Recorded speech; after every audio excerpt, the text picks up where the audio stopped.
tidak usah ulang lagi karena keterbatasan waktu. Saya hanya ingin menyampaikan bahwa tadi ada yang diungkapkan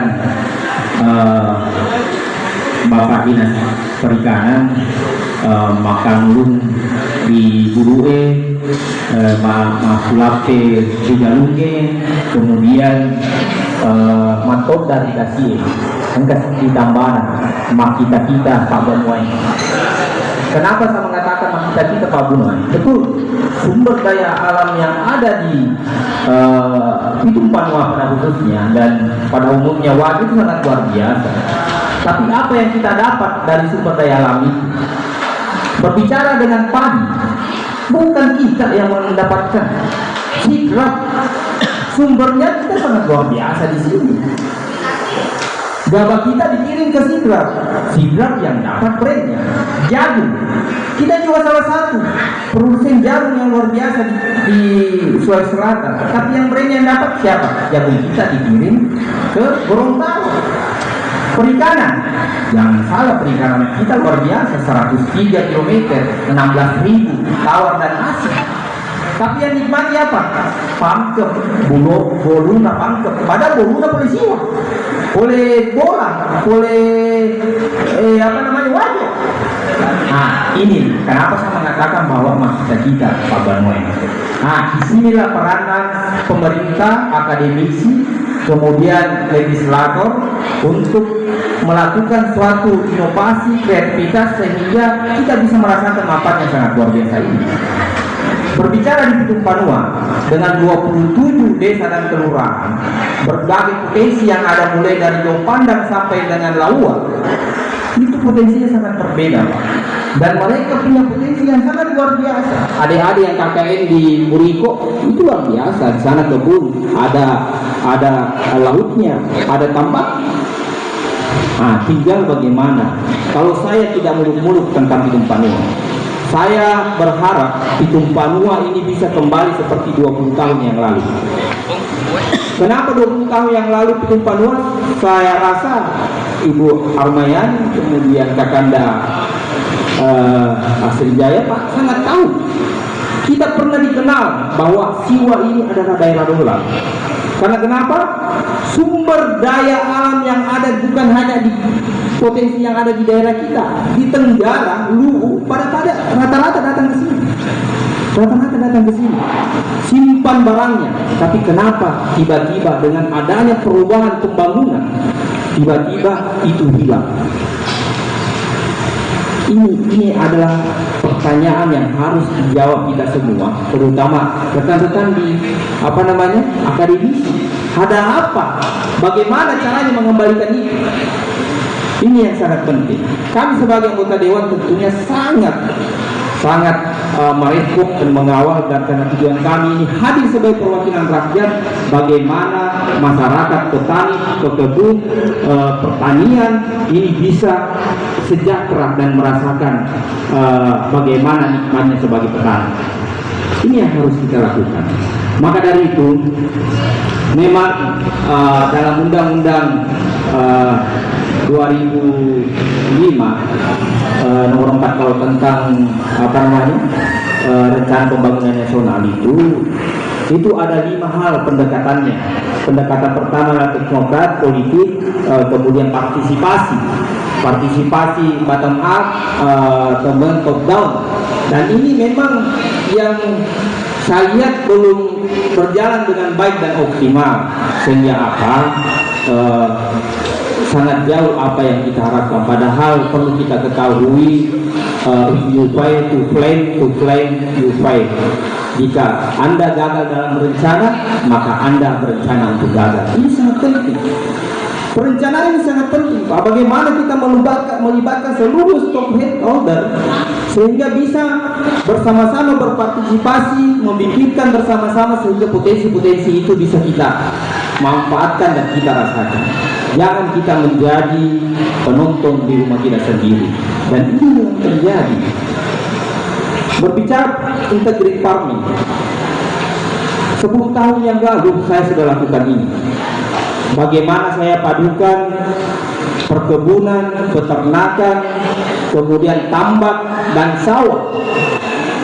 Bahkan alhamdulillah kami membina hampir 2.000 petani, membina pekebun coklat dan cengkeh. Caranya kami sangat simpel, Pak. Kami kasih pupuk yang mereka beli untuk itu, kemudian nanti apa? Tidak ada tambahan, tidak ada unsur rentenir.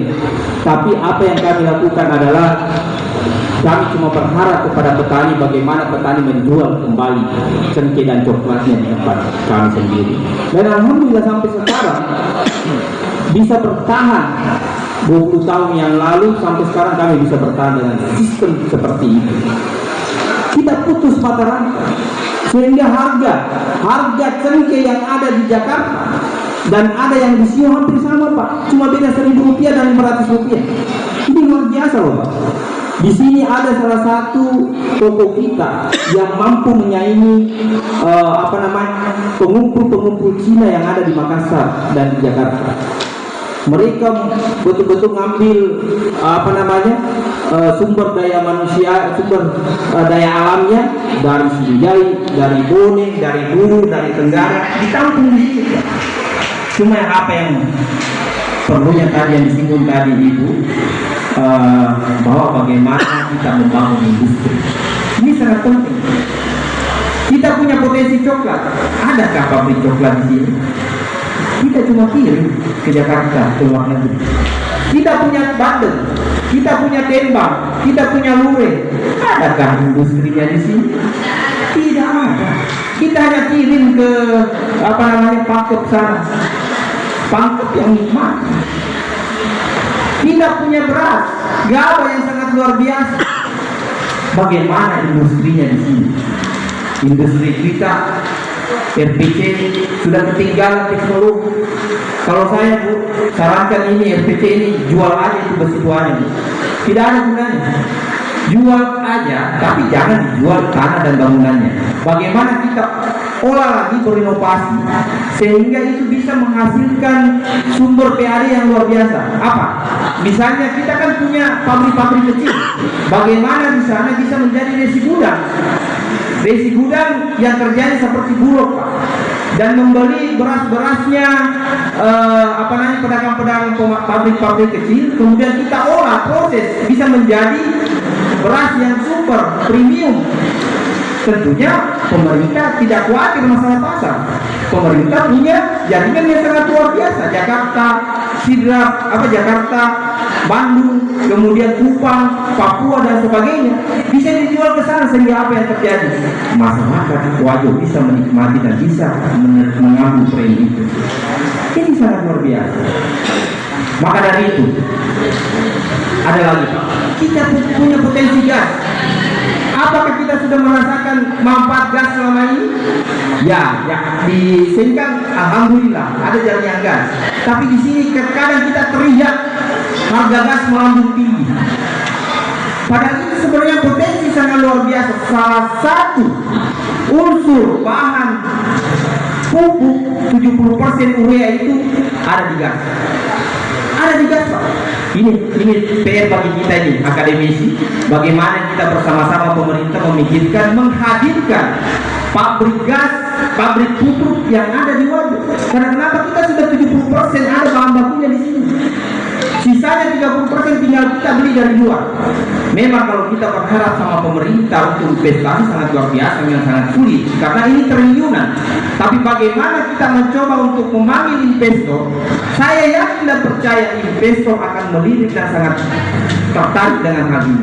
Kita berbicara power play itu sudah lewat. Bukan di masanya kita surplus listrik. Sekarang yang menarik ke depan adalah pabrik pupuk. Hanya membutuhkan 4.000 BBQ gas, 40.000. Padahal kita ini 100.000 bisa dikasih. Minimal saja pabrik ini yang bisa memenuhi kebutuhannya usaha oleh supewanya minimal wajar saja, sehingga masyarakat tidak merasakan kekurangan pupuk. Tentunya memang yang terbangun kita selama ini masyarakat petani ini selalu menggunakan pupuk kimia. Karena kenapa? Ya, karena kenapa? Kita selalu mau cepat. Padahal sebenarnya ada dampak negatifnya. Ada suatu ketika nanti, saya dulu umur 5 tahun, 7 tahun itu sudah ikut diempang Pak. Mapangin pamutoka ya, Padaru mutoka, Pagalu mutoka. Dulu tidak perlu pakai pupuk Pak. Kenapa sekarang harus pakai pupuk? Karena memang unsur haranya dan gizinya tanah itu sudah hilang akibat dari terlalu lamanya kita menggunakan pupuk kimia. Maka perlu memang kita kembali bagaimana mencoba untuk menggunakan pupuk organik. Pupuk organik ada, maka Indonesia bisa berpikir bersama pemerintah, kemudian lain sebagainya. Nah, itu harapan. Dan ketiga Pak, berharap juga di sini ada pabrik yang tadi di Pengalengan, kemudian ada pabrik Bandeng, itu bisa menjadi pakan, bisa menjadi abon-abon dan sebagainya. Kami akan selalu siap mendukung pemerintah, apalagi program integrated farmingnya. Dan terakhir adalah kita bersama-sama, seluruh stakeholder harus bersama-sama bersatu, jangan saling mengkritik. Karena kenapa Pak? Kalau kita terlalu banyak mengkritik ini teman-teman dari media, LSC, itu berdampaknya luar biasa untuk daerah Pak. Orang takut untuk berinvestasi di daerah kita kalau terlalu banyak dikritik dan dipermasalahkan. Karena kenapa? Sulit untuk masuk ke program investor. Karena kenapa? Belum masuk kita sudah didesain begini. Alhamdulillah perkembangan UMKM di Siwa sangat luar biasa. Kita ada SCS itu menjadi inkubator ekonomi yang ada di Siwa. Kemudian kita ada pasar malam di pelabuhan. Kemudian saat ini kita lagi kembangkan potensi wisata bahari. Dan hari ini insyaallah tanggal 1 sudah ada banana boatnya, kemudian donat boatnya, bebek-bebeknya, kemudian lain sebagainya di Pasalae. Dan ini adalah potensi bahari kita. Dan insya Allah mudah-mudahan ini bisa mengangkat perekonomian masyarakat yang ada di Gunung Banua. Dan kemudian saya insya Allah teman-teman dari perikanan petambak setiap saat saya berdiskusi, dan kami selalu berusaha bagaimana menggelontorkan pembinaan, kemudian pemberdayaan, kemudian pembudidayaan supaya masyarakat perikanan bisa juga menikmati. Demikian, kalau mau bihanti sudah ada lantas ke Assalamualaikum warahmatullahi wabarakatuh.